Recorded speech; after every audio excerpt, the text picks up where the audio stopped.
Hi there guys, I'm Danny, and welcome to this episode of All Monsters Go to Space.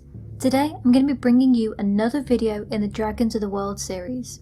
These ones are from the Americas, including Mesoamerica, so let's start there. Mushusu was a dragon from ancient Mesopotamia. It was scaly with eagle hind legs, feline front legs, a snake's tongue and crest, a horned head and a long neck and tail. Then from more modern Mesoamerica, there was the Kukulkan, a serpent deity worshipped by the Yucatec Maya people. It was born as a snake and grew feathers as it grew up. His sister cared for him, but he became too big for their home and left the cave and went to the sea. He is said to create earthquakes so that his sister knows he is still alive, and in later depictions he actually had wings.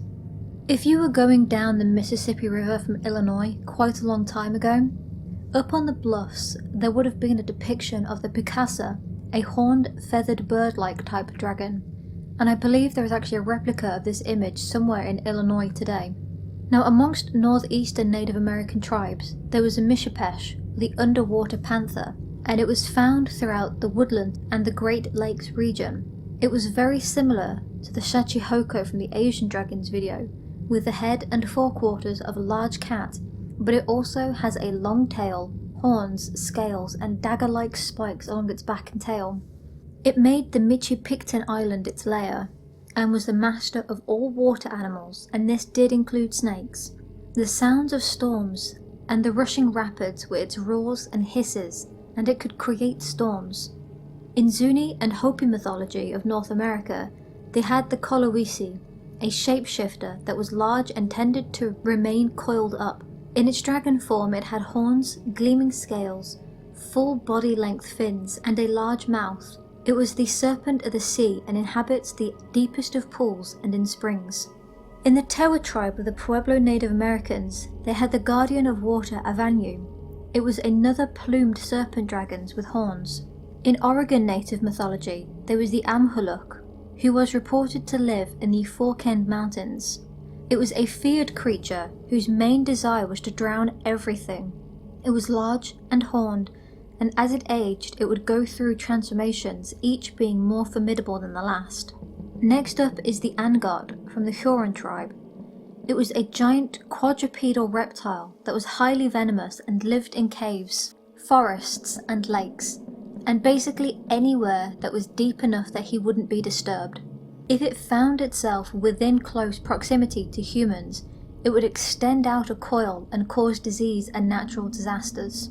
From the north of America, and sometimes even as far as Canada, but mainly in Seneca, there was the Meteor Dragon, also known as Gasianditha, a deep lake or river dweller. It could fly on a self-made trail of fire, as well as being able to breathe it, much like the stereotypical type of fantasy dragon.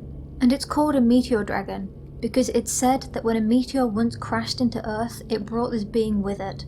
Now next up is the Gloucestershire Sea Serpent from New England. The most sightings of this dragon came from 1817 and ran to 1819.